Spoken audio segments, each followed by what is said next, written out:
We're live again, guys. Hey, everyone. I'm here with Hey, the man himself, Mr. Michael Janda. Welcome, Michael. so happy to be here. Thank you, Tom. This is going to be a fantastic chat. I promise every person on live, stick around, get the notepads at the ready. This is going to be so valuable. Even though we have lost Michael. This You is, lost me? oh, no, I can see you. How weird. I lost you Oh, for a second. I can hear you. It's fine. Our team will play around with that, but we can hear you. We will be able to see your presentation. Basically, thank you so much for being here, everyone. It's going to be an incredible talk, and Design Cuts Live is already such a success. You've been fantastic in the chat.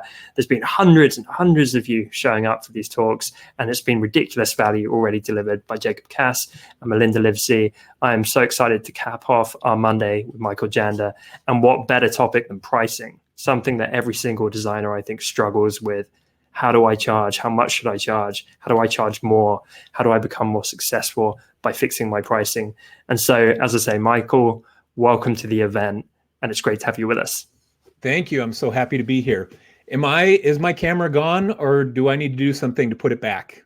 I think your camera is gone, actually. Yeah, it looks like it's switched off. I don't know if you're able to reconnect, perhaps. Let me see. Don't worry, I'm going to chat with the lovely crowd here. It's been going far too smooth anyway, so it wouldn't be a live event without something like this happening while we're toying with camera settings. Maybe let us know, where are you tuning in from, guys? I can see Gino is from Belgium, but I know we've got a very broad spread of people today from all over the world. Oh, apparently Eric can see you. Let us know as well if you can see Michael. I can't. There we go, and you're back. You fixed it. Yeah. I can see tons of you. Look at this: Maryland, Tennessee, Canada, Dubai, Amsterdam, San Diego, France, Guatemala, Philippines, Toronto. Wow. Delhi, India. What an incredible mix. Guys, thank you for being here. Mike, I believe you've actually prepared an awesome presentation to talk us through as well. I do. I have a presentation about pricing, and it's going to be the 20-minute version of my 200-page book on pricing. So we're going to get it kind of the fire hose, broad stroke version that will help you understand some of the important variables that you need to know when you're pricing your work. So I'm excited to share that. Fantastic. With everybody. And that book is The Psychology. Yes, The Psychology of Graphic Design Pricing. And, you know, my intention is not to sell you on my book. My intention in the next 20 minutes, well, in the next hour that we're talking, is to give you some new tools to help you think about pricing in a different way than you have in the past. And I hope that what I share with you can give you an actionable strategy starting today that kind of changes the paradigm that you have on the way that you price your work. Perfect. And yes, Michael is so giving with his advice to the design community. Also, you're someone who I hugely respect, to be honest. You ran an agency with, I believe, around 20 staff and some of the biggest brands in the world. So if you're not familiar with Michael's work, trust me on this, he knows his stuff. He literally wrote the book on it. I'm really excited to jump in. Okay. Are we ready? We're ready. Let's do it, my friend. All right, let's do it. So I'm going to share my presentation. Nice. All right, can you see it good? Yeah, we can, for sure. Okay, so the goal let me just tell you where this book came from in the first place and where these concepts came from. As I was running my agency for 13 years. I started my agency in 2002. I sold it in 2015. And during that time, I went from being the freelancer who was just kind of afraid to take on projects, didn't know how to price anything, didn't know how to create a proposal. And I, over time, became a businessman, and I started to think about pricing in a different way. I started to think about systems and processes in a different way, and built my agency to a staff of 20. We were Inc. 5000, and built an agency that was eventually a sellable entity. So I was very proud of the work that we completed. Did a lot of work for Disney and Google and NBC, ABC, Fox, Warner Brothers, just down the list of really marquee brands that we were really proud to consider our clients. So we did some really fun work. So as I was running through my agency, I started to think about pricing and how do we come up with our price for a project. And what I did in this book and in the concepts that I'm going to share with you today is I just extracted what happens in my brain when I sit down to price work. I've bid thousands of projects. My agency, we did 1,653 projects in our 13 years. So I've been through. That's insane. Number. Isn't that crazy? Yeah. And the crazy part is that I tracked all of the numbers. That's the other crazy part. But that just shows a little smidgen of my OCD. Yeah. So that was at a 61% green light percentage. So we greenlit 61% of the proposals that we submitted, which means, I don't know, we probably bid 3,500 or I don't know, 2,800 projects or something. I don't know what the math is on that. It doesn't matter. But I really created a structured way to consider pricing. And this all happened in my brain. So as I'm going through this presentation, you're going to start by doing this in a methodical way. But as you move forward and perfect the way that you think about pricing, you'll be able to do most of this in your head as you continue to price projects. So don't get overwhelmed as we talk about numbers and things. A lot of designers and creatives, we shut down as somebody starts talking about analytical, numeric things. We're like, I can't take it. So try not to do that. This is a short presentation, 13 slides that will give you an idea of how to consider pricing. Okay, so let's dig in. There are 3 pricing variables that you need to take into consideration when you're pricing your work. The first one is your production cost. This is how much is it going to cost you to create this work. I'm always shocked at how many designers have no idea what their cost is to produce the work. They just pick a price, not knowing whether it's going to be profitable or not, because they don't know how much it's going to cost them to produce it. So I'm going to give you a quick and easy way to calculate your production cost. You have to know that number because you have to bid higher than that number every single time, or you're not going to make money on the project. The second variable that you need to know is the market value. And the market value is what other people charge when for similar types of projects. And they have to be people like you. You can't compare what a big agency, Milton Glaser, is going to charge for a project and compare yourself in a smaller country, not in New York City, not with the brand reputation. You can't compare your price for a project with somebody like that. You have to compare your price to people similar to you. So if you're a solo freelancer, you want to know what other solo freelancers in your area serving the same type of client are going to charge for this work. And then the third variable that you need to know is the client budget. This is how much the client expects to spend on the work that they're asking you to do. So I'm going to take you through each of these 3 variables and then show you how to think about these things when you're pricing your projects. So the first one is calculating your production costs. Now, to let you know, the first 50 pages of the book are all about calculating production costs, and it goes way more into detail than this, but I'm going to give you the quick and easiest way to calculate that. You take your hourly rate, this is what you charge per hour, and you multiply it by the quantity of hours that you expect the project to take. You add in any hard costs, and then that gives you what your production cost is. So let's say you charge $50 per hour. You expect the project to take 40 hours, and then you're going to outsource illustration work to your friend, and they're going to charge you $300. that would give you a price for this project of $2,300. This is not the price you charge your client. This is your production cost. This is your cost to produce the work. And I'm going to emphasize that again, because I don't want anybody to think that I'm advocating charging by the hour, because I'm not.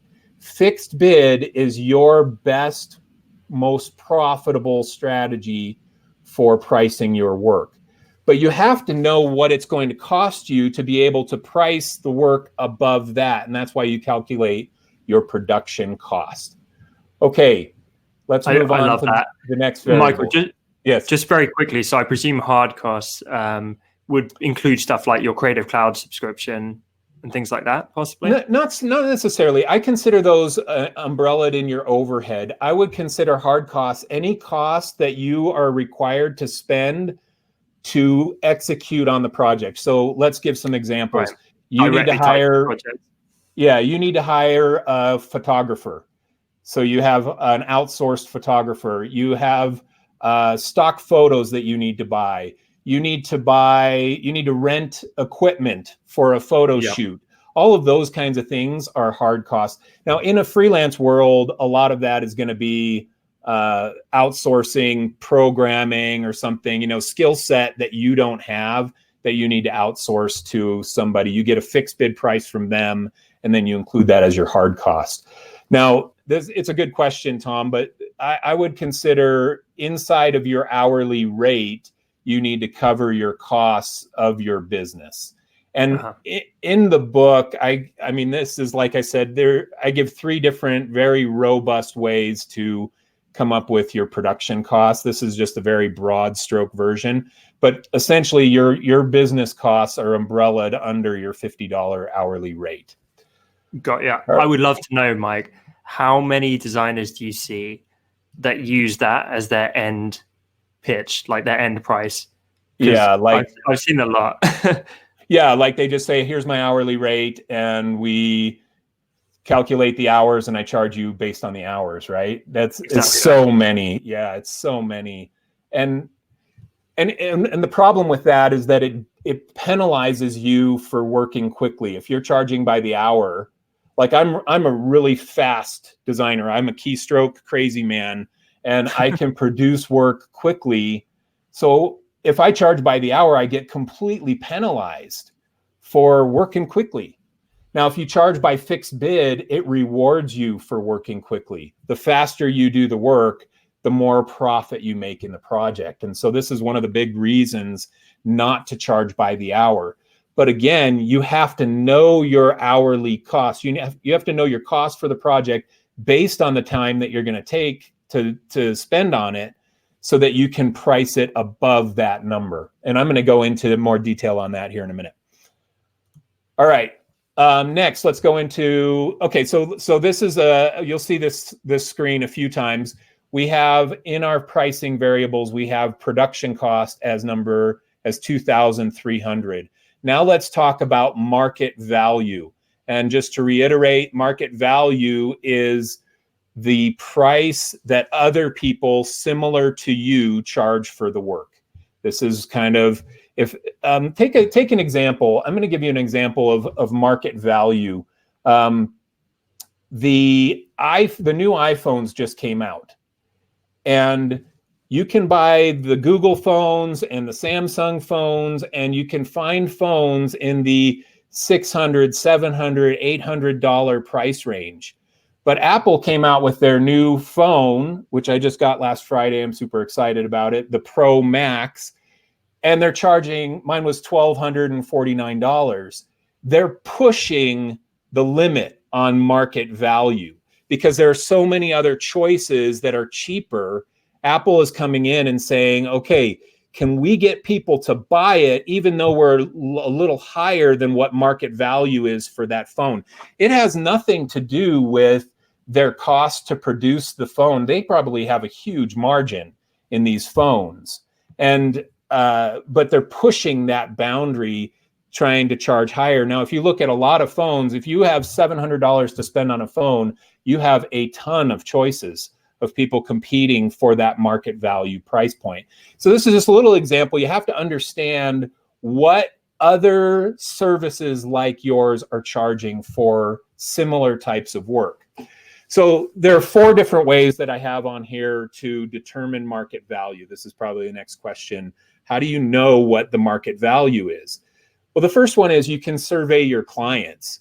Take a client who you do work for and ask them what they pay for similar services.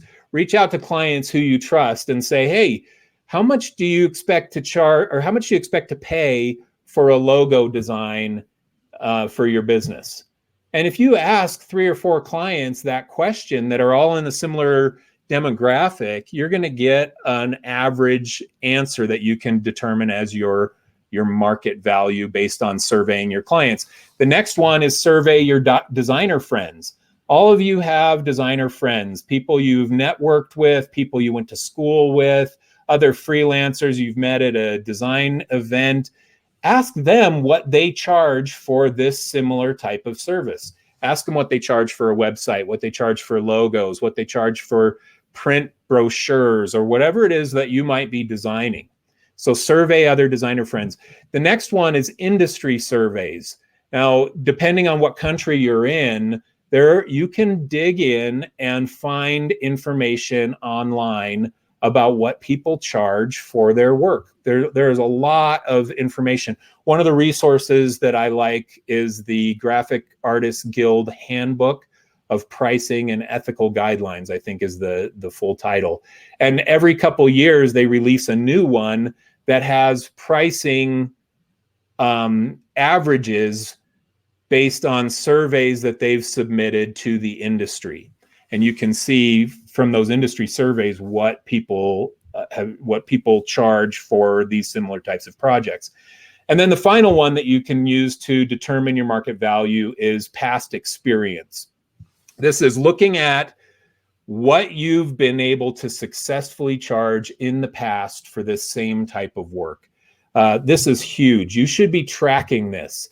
Every proposal you create, you should put it in a spreadsheet, put the type of project it is and the price that you proposed, and then track whether it was approved or not, so that over time you can create this big survey of your own based on your own experience. So these are the ways that you can determine market value. And if you can see here in this example, I have 3,500, 3,000, 4,000, and 3,250 as my 4 numbers for market value. So in that, I'm going to just average this into a number for my 3 variables that I'm going to use to price my work. And I'm going to say market value for this project is $4,000. Okay. The final variable. Oh, Tom, do you have any questions you want to ask for the audience here at this point? No, I think we're jumping to Q&A after this. I'm pretty much sat here nodding along a lot at this point. Perfect. Okay. Yeah, this is great there.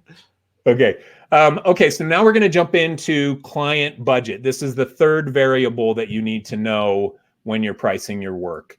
And client budget, we're going to talk about extracting the client's budget. And I've done a video on this on my YouTube channel, so you can see. I actually did a video. I was trying to be creative. I did a video of me talking to me extracting the budget. So if you're nice. If you're in for a little bit of an enjoyable laugh. Did you wear a fake mustache or anything like that? I wore 2 different shirts, and then I split the screen. Anyway, editing it was more of a challenge than I expected. But so I played on one side, I played the client, and on the other side, I played the designer asking the client for the budget. Anyway, so let's just talk about ways that you can ask the client, extract the client's budget from them. The first thing is that you should just ask. Ask them what the budget is. Now, I'm a big advocate of asking after we've diagnosed the problem and positioned ourselves as the solution. Then we go in and ask the budget. It's not the first question. It's the last question in your discovery meeting, because you want to position yourself as the expert. The whole discovery meeting with a client is all about positioning yourself as the expert in the room. The one who, I understand your problem and I have a solution for your problem. And then by the time the client agrees and sees that you have a clear understanding of how to solve their problem, then you ask the budget, and they're going to be afraid in most circumstances that their budget is too low to get you to do the work to solve their problem. So ask the budget at the end of the discovery meeting, not at the beginning, but ask the budget. You got to know before you go and spend 5 hours creating a proposal for the client. You want to know if they even have enough money to work with you. I can't count the number of times that I wasted time creating a proposal for a client and not asking the budget, and then you send the proposal and they just disappear, or they say, oh, that's way too much money, we can't afford that. Well, it would have been good to know that before I spent 5 hours creating a proposal for them. So ask the client the budget. Yeah, it's so common. I mean, every designer's been through that. If you don't know the budget, and you're just hoping they have enough to spend, so get it out of them. And if they're not willing, Mike, I love as well how you touched on the fact that they are actually going to be scared of the budget not being sufficiently large, because I think often designers can kind of demonize clients and make out that we're the ones who are in the negative situation and we're the ones that are like scared or struggling or whatever, and the client is the bad guy. Often they're actually scared in their own ways of the designer. Maybe they don't have enough money, maybe they're confused about where their money's going, and they want to see under the hood a bit more, or just have a better understanding, and they're distrustful. So there's fear on both sides. It's about how to eradicate that and come together, right? Yeah, totally. It's a great comment. And if you do your job right, the client should be every bit as afraid that you won't work with them as you are of them not working with you. That's if you do your job right in a discovery meeting and you position yourself as the expert and you show that you understand their business problem, they're going to be afraid that you're not going to be the one to solve it, or that they can't afford to hire you to solve their problem. That's the objective. And so that's a great comment, Tom. And that's what we have to do in our discovery meeting phase, that we're selling them on us. Okay, let's jump forward. If they don't give you the budget after you just straight up ask and say, how much budget do you have to spend on this project? If they don't give that to you, ask them about past projects. Say, well, what budgets have you spent on past projects? Have you done any projects with designers in the past? And what have you spent on those projects? And a lot of times that'll give you an understanding of kind of the budget range. Let's say you're designing a logo for them, that's the project on hand. They want you to do an identity design project, and they won't give you a budget number. If you ask, well, how much did you spend on your website? And how much did you spend on your marketing collateral, your brochures or something, or your signage for your business? And they tell you, oh, well, I spent $5,000 on my website. Well, that can help you understand what their budget threshold might be for a logo. They're going to think that a website's going to cost more than a logo. But if they come in and they say, oh, well, our website was $30,000, then you can look at it and say, okay, now I know that a logo, they probably are going to have $4,000 or $5,000, $6,000 for a logo based on knowing what they've spent on past projects. So that's another way that you can try and extract the number. The next one is to float a price range. This is a technique I use a lot. You float it out there and you say, well, past logos that we've done have cost as much as $7,000. And we've done a couple that are $5,000. We even did one that was $4,000. It just depends on the scope of work that goes into it. How do you feel about those price points that I just mentioned? And then you get a response from them where they say, oh, okay, well, yeah, $7,000, that's in the budget that we have. They'll either confirm that, or they'll say, oh, we're probably on the lower end of that range. It doesn't matter their response. You're just trying to get a response to give you some kind of an idea of where they view positioning their price to spend on this. So they'll give you, if you float out some price points, they'll give you a range. And I always start with the high price point first. This is the price anchoring methodology. And if you start with the price 7,000 as the first one and then tier down, it makes the relative price of the cheaper options seem less expensive than the higher option. This is kind of counterintuitive to the way that we usually talk. Usually we start with the low and go to the high, but in floating a price range, I always start with the high and go to the low. Okay. That's a great tip. Everyone should write that down. Definitely a great takeaway. It's a good one. Yeah. Okay, number 4, compare other products. This one I've done a number of times too. If they still won't give you a number or any sense, you say something like, well, if you were purchasing a car, are we looking at Aston Martins and Ferraris, or are we looking at Chevy Malibus or Honda Accords? What kind of car would you, if your project was a car, what kind of a car would it be? Hotels is another great one. If your project was a hotel, would you be looking to stay at the Ritz-Carlton or at the Motel 6? Where do you view? Because a car is going to get you from point A to point B, but the higher end car is going to have all kinds of bells and whistles.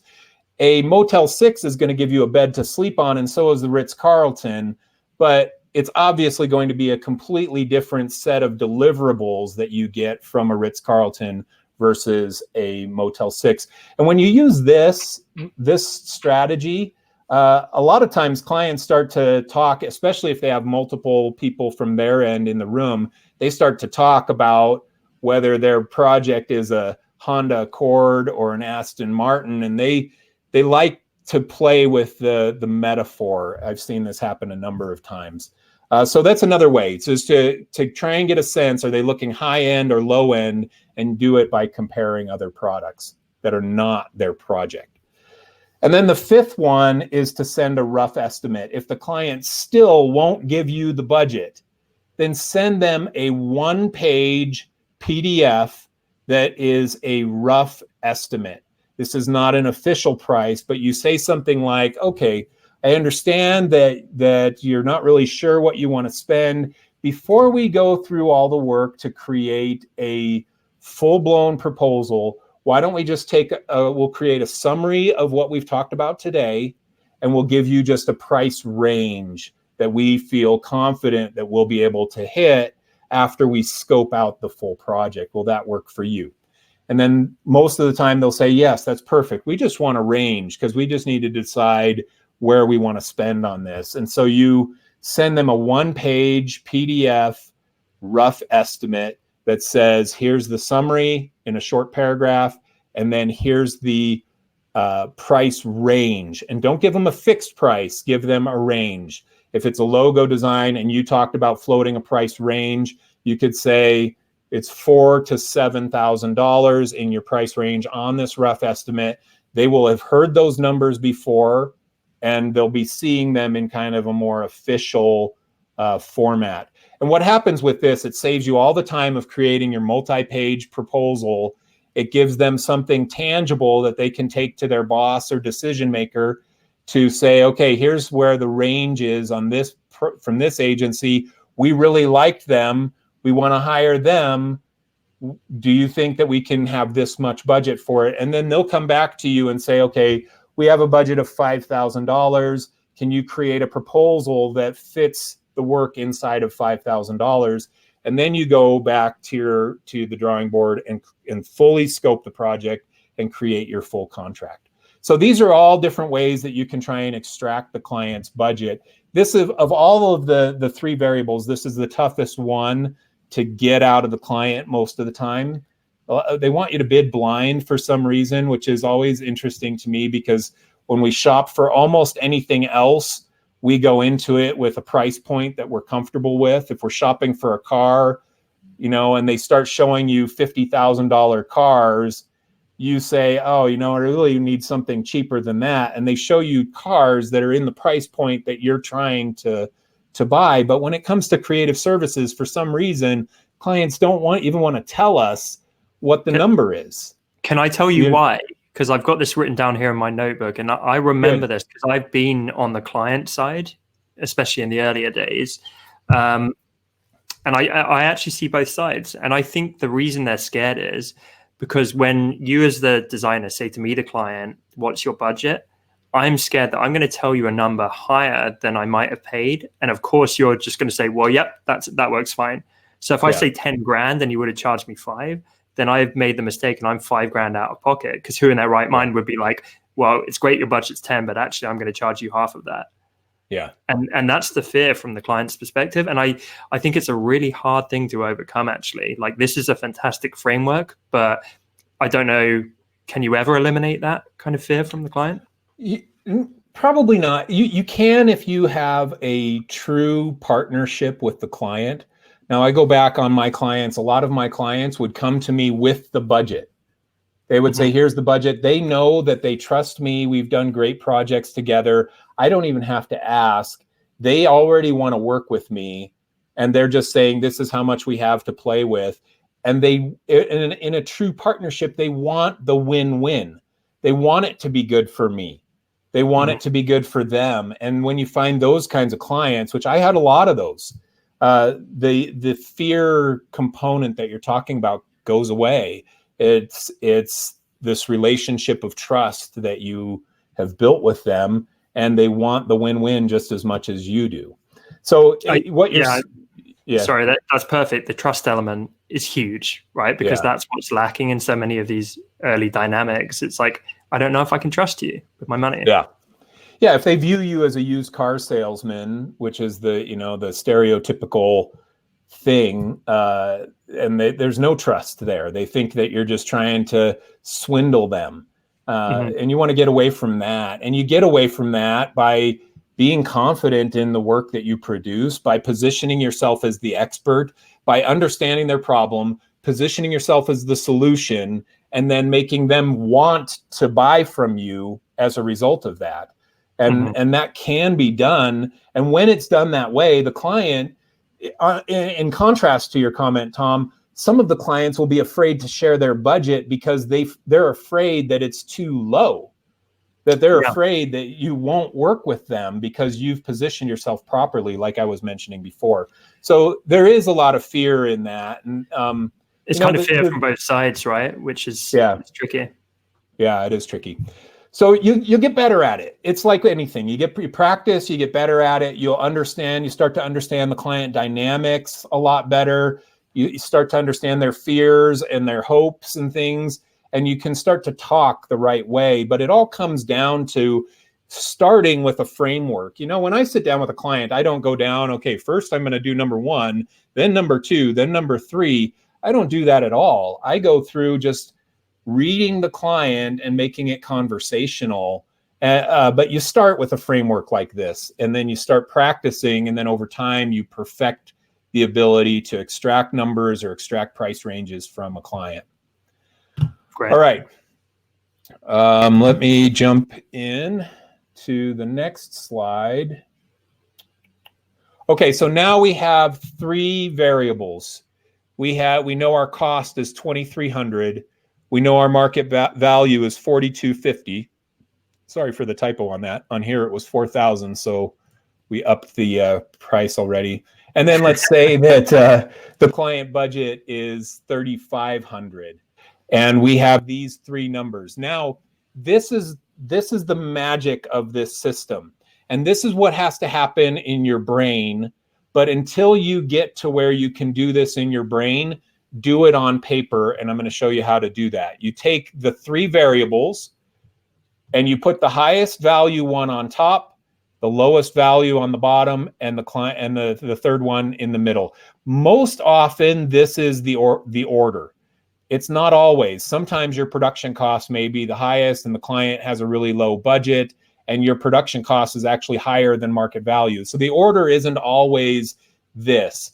But most commonly, this is the order. You have $4,250, $3,500, and $2,300.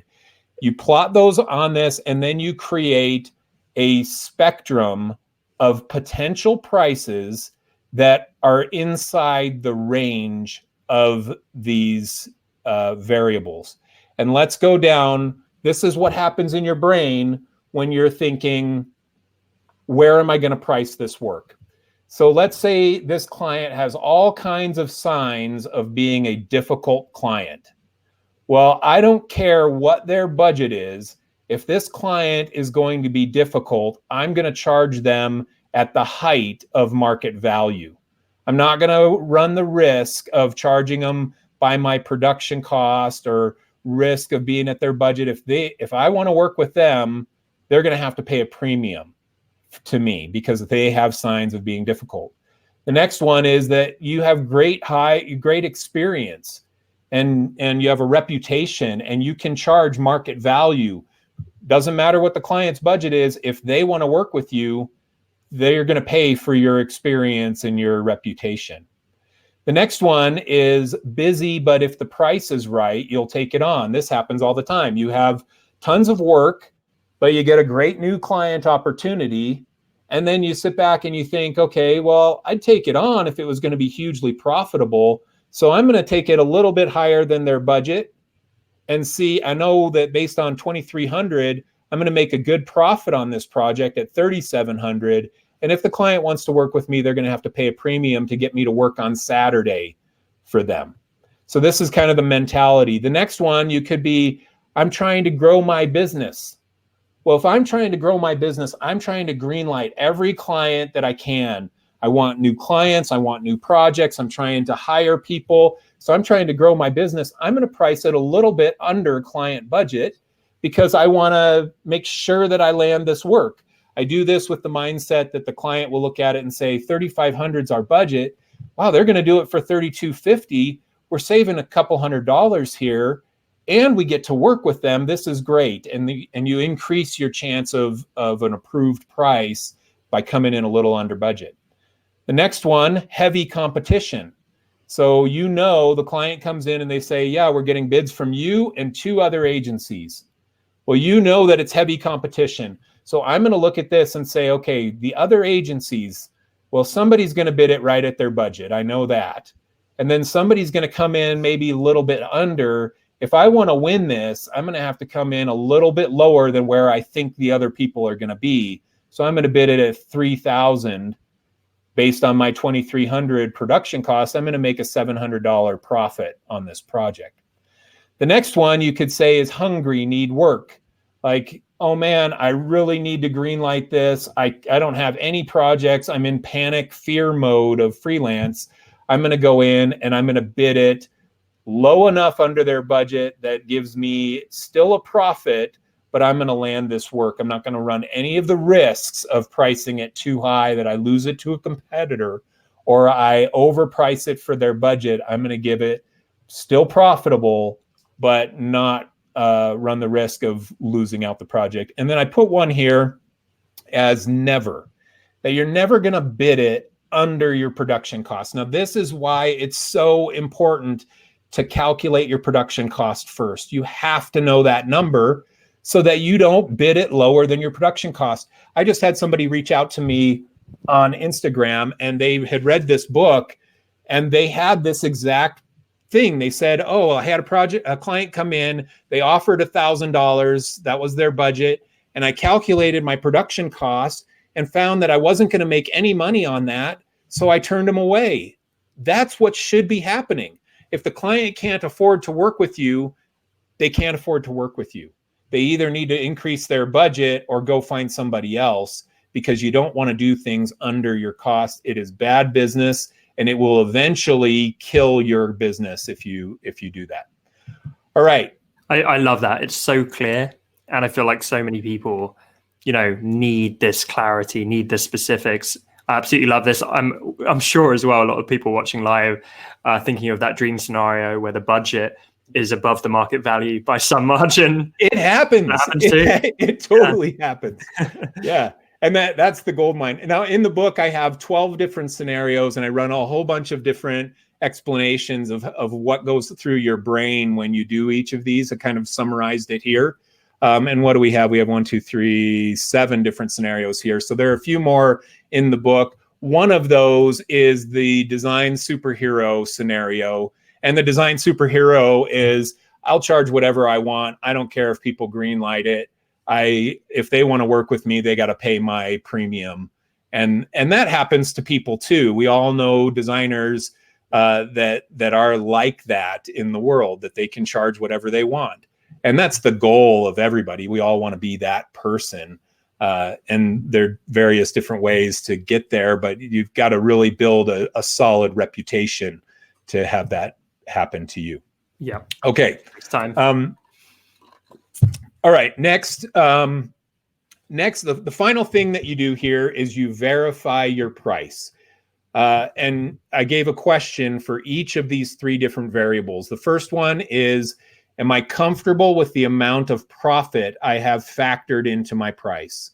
That's a question that helps you verify production cost. Market value question. Is my price in harmony with what other creative professionals like me are charging for this type of work? And then the final one, based on client budget, is my price in a range that my client will approve? So those three questions, I'm about to click send on sending my price to the client. Is it right? Is my price right? And how do I know if my price is right? This is what we have this fear as designers. And you answer these 3 questions and it helps bring clarity to whether your price is right or not.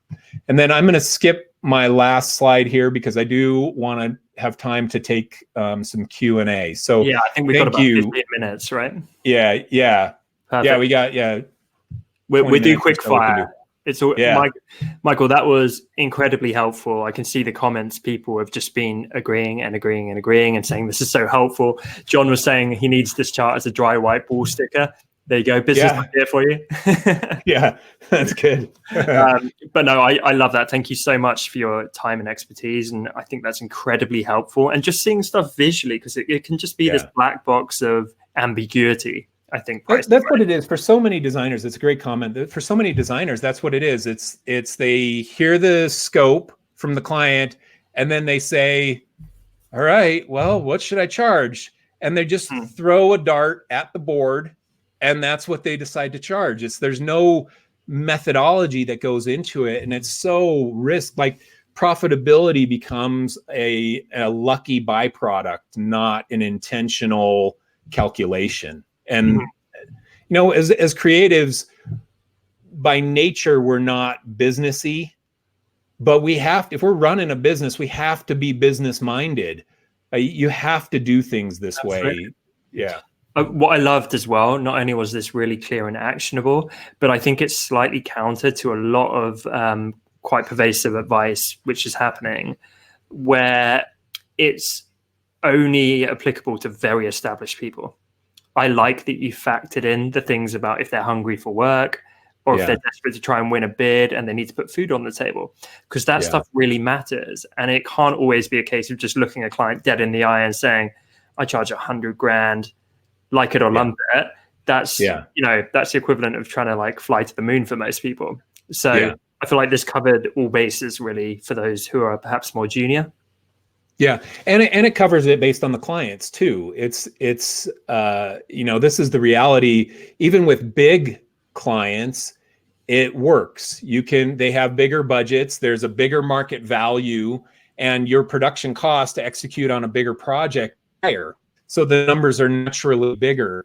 But if you're a designer in a small country that doesn't value design, and there are a lot of other little freelancers charging $100 or $200 for a logo, well, all of a sudden the market value is lower. The clients won't pay you $10,000 for a logo just because that's of the nature of the client and the nature of the industry or the area that you work in. But it doesn't mean you can't be profitable on the work.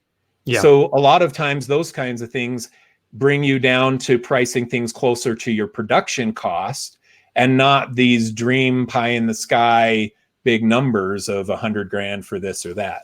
So what I like about this methodology is it scales based on where you are and who you're serving and what the nature of your specific business is. Yeah, 100%. Michael, because of how many questions are coming in, and what key topic Yes. this is. Are you comfortable doing quick fire, like 30 Yes. seconds an answer? Because I know you know your stuff, so we might Totally. not be able to like debate it, but if you're like bam, bam, bam, would that work? Okay. Yes. I love Let's it. cram as many in as we can. Thank you, man. I appreciate it. Okay, just getting started in the freelance design business, how often do you adjust your production cost to reflect your skill and production value increase? By Matt. So your production cost is based on your overhead costs. The reality of your hourly rate is based on your overhead costs. And the first way to calculate that, I call it an hourly burn rate, is how I calculate that. In the book, I give you 3 different ways to calculate it. In summary, you take all of your costs to do business. So let's say you have software subscriptions, a small executive suite that you rent from WeWork or something, and then you have a new laptop that you bought, and you calculate all your costs for the year. And let's say your cost to be in business is $15,000 of overhead. And then you give your salary to yourself of, you want to pay yourself $60,000 a year. This would be $75,000 a year cost for you to be in business before you're making a profit. And if you take 7,500 and divide it by 2,080, which is 40 hours a week, working 52 weeks a year, it gives you a hourly cost of $36. Now, you're not going to work 2,080 hours a week, or a year, sorry, 2,080 hours a year.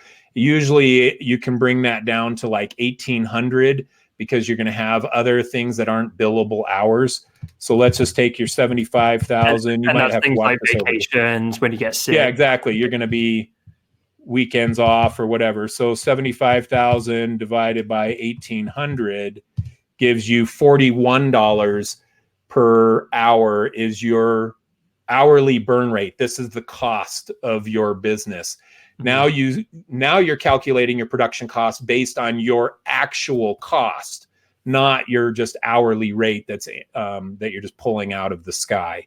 And then that gives you more emphasis on the importance of charging higher than that production cost.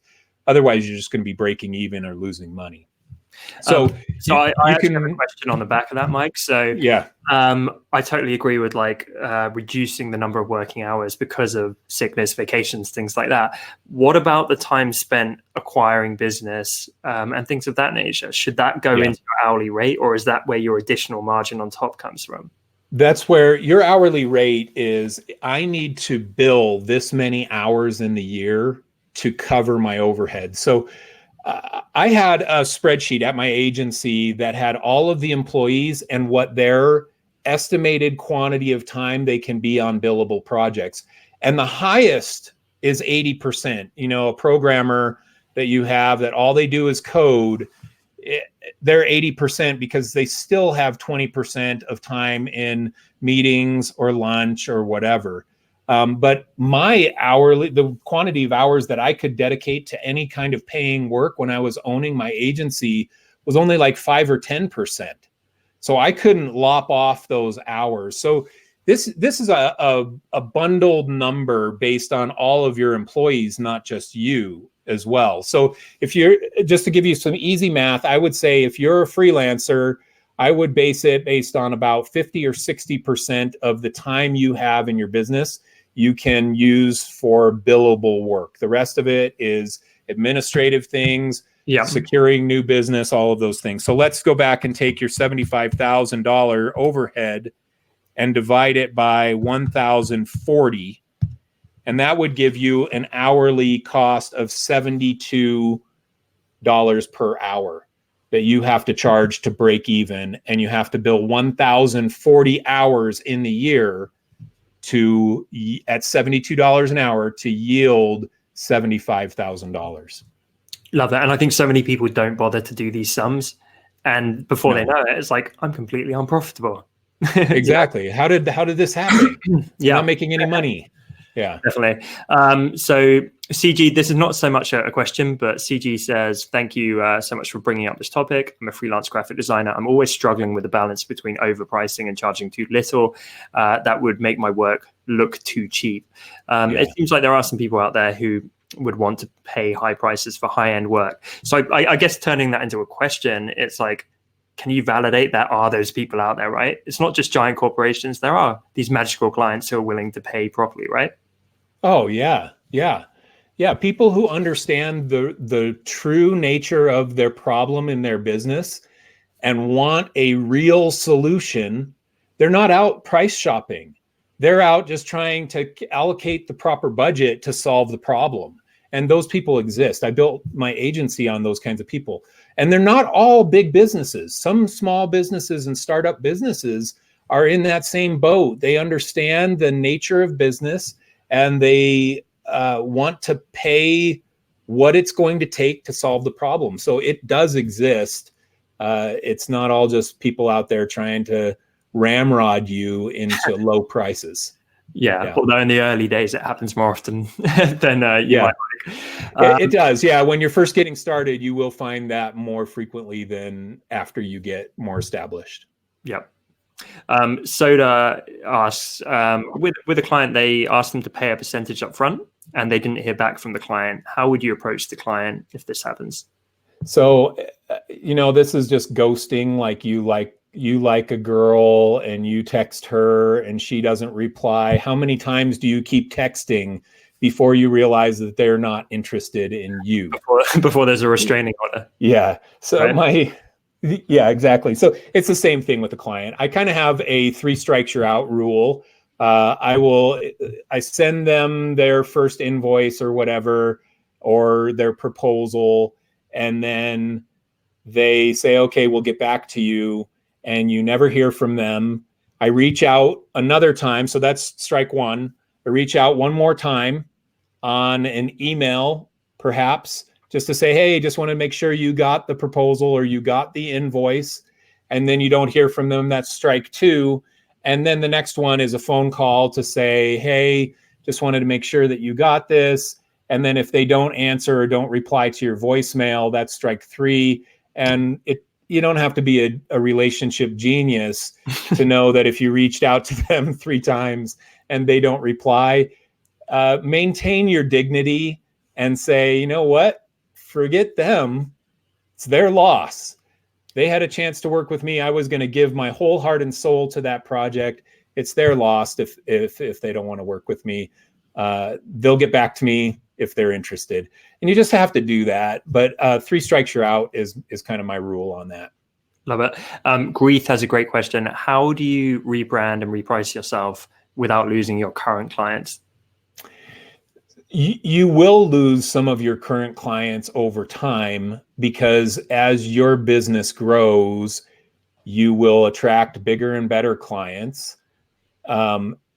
So don't worry about that so much. What you should be worrying about is, who am I targeting with my agency?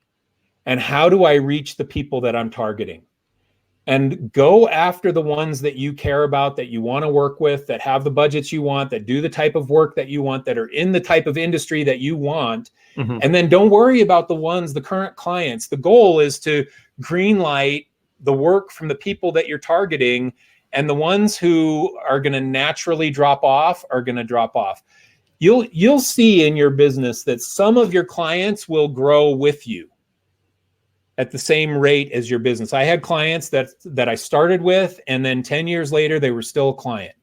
I had other clients that my agency outgrew them. We were costing more money. We were providing higher level service. Their budgets couldn't keep up with what my costs at my business were. And those ones will just naturally drop off. I didn't do anything to intentionally make them go away. They just naturally drop off. And then there are other ones where the client outgrows the agency, where you're doing great work at the start, but then they take off and they get a bunch of funding and they go and chase down some big, huge agency, but they used to use you as a freelancer. You'll see that happen sometimes. So all 3 of those things are going to happen in the normal ebb and flow of your business. Don't get too caught up about it. Like I said at the start of this response. Target who you want to target and go after them, and then Yep. let the natural course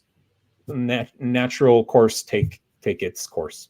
Love it. I really enjoyed something that Chase Jarvis said on this as well, where he said it's nearly impossible to convert a $5,000 client into a $50,000 client. You need to go and find a $50,000 client, because unless, as Mike says, they grow with you and then they actually change and become a different kind of client, they will not be willing to jump into a different order of magnitude most of the time.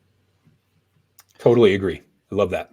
So we've also got a great question from George. And how are we doing on time? Have we got 5 minutes, Mike? Yes. Yep. We got 5 minutes. Okay, cool. Appreciate it. So George asks about getting later into the creative industry as a bit of a career change, and how to balance the age and experience gap.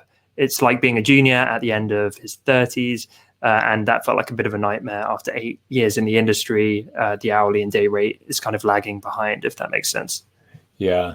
It's all about branding and positioning yourself. And even if you're junior, you have an opportunity to play at a higher level faster.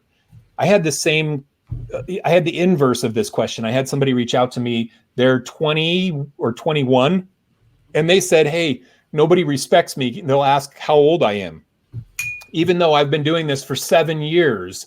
Because this was a really ambitious person who started when he was 14, fell in love with all of this and started learning. He's been doing it longer than people who are much older than him, but he had the exact same problem. And so, part of my tongue-in-cheek response to him was, well, grow a beard, dress up a bit. And maybe that's the response is, dress younger. Shape your beard, make sure that your grays aren't showing. So that's a little bit of a tongue-in-cheek response, but you do have an opportunity, even though your skill set is more junior, you have an opportunity to bring in your wisdom from a much longer career, things that you understand, a maturity to the client relationship that somebody much younger isn't going to bring. So don't sell yourself short just because your branding or your design skills are lagging behind in your perception. You can bring wisdom and maturity to a relationship that is advantageous to you. So I think that there are as many advantages as disadvantages in your situation. Love it. As we have literally just a few minutes, should we go into like hyperdrive super quick fire? Yes. Okay. Yes. Like a sentence per thing, because I want to get neither of you are good at hyperdrive, but I know I could talk to you about this stuff forever. Yeah. All right, Donna's saying, is it ever acceptable to do work for free if a client asks for it up front? You should never do work for free, but the value compensation isn't always money. You can do work because you want it in your portfolio, and you should specify that in your contract with the client. Hey, this would be $3,000, but we're going to charge $0 because we get full exclusive portfolio rights to use the work. Yeah, that kind of a thing. So make sure that you're doing a value exchange. It doesn't always have to be money for service. It can be trade services. It can be portfolio usage. It can be tickets to an event. It can be a whole variety of different things. It doesn't always have to be money. Love it. We've got a few people asking about value-based pricing. What are your thoughts? Value-based pricing can work if you have a high reputation where the client is already sold on working with you, regardless of what it's going to cost them. It can work if the client has clear understanding of the numbers of their own business. They have to understand what the value is of this work. And more than anything, it's the first one, though. It's that they have to be sold on you. You're never going to sell them on, okay, I charge $100,000 for this. And if they're not sold on using only me, then they're going to go and look for somebody who can charge $20,000 and do almost as good a job. Yeah. And they're going to save themselves $80,000. This is the big issue with value pricing that I don't think gets talked about enough. but it's not for every client. It's not for every agency, and it's not for every project type. If you're sitting down trying to price a business card design with a client and you're saying, hey, what value do you think that this will have to your business over the next year? What's the ROI? Most clients are going to say, well, I have no idea what the ROI on a business card design is. Or they're going to say, I don't know. Do you know? And you're going to say, I don't know either. And you can just you're going to get found out because you can't price it that way, because it's not the right type of project and it's not the right type of client, and you might not be the right type of agency to do it. So you need that kind of trifecta to get value-based pricing to work. I love that, especially if you're some kind of insecure junior and you're like, but my business card could help you double your revenue if you handed it out at enough conferences. Therefore, it's worth $500,000 for me to no. Yeah, exactly. That's not how it works. Like, cool. No, I think that's super. But it can, but not to discount it completely, because it can work if you have the reputation where the client is wanting you specifically to solve it, and they know that it's a strategy-based engagement that is going to have real ROI value to their business. It can work. 100%. And I talked to Melinda about this, but when I was a freelancer, I did website redesigns and brand redesigns, and they always saw a big increase in revenue. And I had a track record of that. But I wish I knew about value-based pricing back then, because I was charging some healthy amounts, but I could have charged way more if I was like, well, look at the actual compounding impact on your business. So I agree, but it's refreshing to hear the answer, use it sometimes, not every time. Because I think I see a lot of juniors getting carried away thinking it's like the magic bullet. Exactly. Yeah. Mike, I know that you have to go. Thank you so much for your time. That was incredible. Well, super fun for me. I love it. Let's give it up for Michael in the comments, everyone. That was absolutely amazing. Thank you so much for tuning in. I hope everyone enjoyed the first day of Design Cuts Live. This has been a great day. I felt like a kid on Christmas chatting with so many awesome people. Hey, thanks, Tom, for putting this conference together. You're awesome. Your content's awesome. I love your business. It's just everything spot on. Appreciate it, man. Where's the best place for people to find you online? I'm most active on Instagram at @morejanda, or you can go to michaeljanda.com and connect with me on any social media at @morejanda on all social media, but Instagram is my primary platform. Okay, if you do one thing today, go and follow Michael on Instagram. His content is insane. Like, it's just so much value. It's so much of what you've seen today, but just churning it out every single week. So it's so worth a follow. Go buy his book, go check out all his stuff. I'm a huge supporter of what Michael's doing. And I'm just so glad that you could be part of this event, Michael. It's awesome. I love your guitar back there. I know the story. It's awesome. All right, bro. Thanks, man. Okay. All right. I'm going to keep chatting to everyone live for a few minutes, but thank you again, Michael. You're the best. All right. Thanks. See you. Take care. Bye. Guys, let me know how you found that session. How has the first day been for you? That was 3 incredible sessions. If you haven't caught the earlier sessions with Jacob Cass and Melinda Livesey, it's been a real value jam-packed day.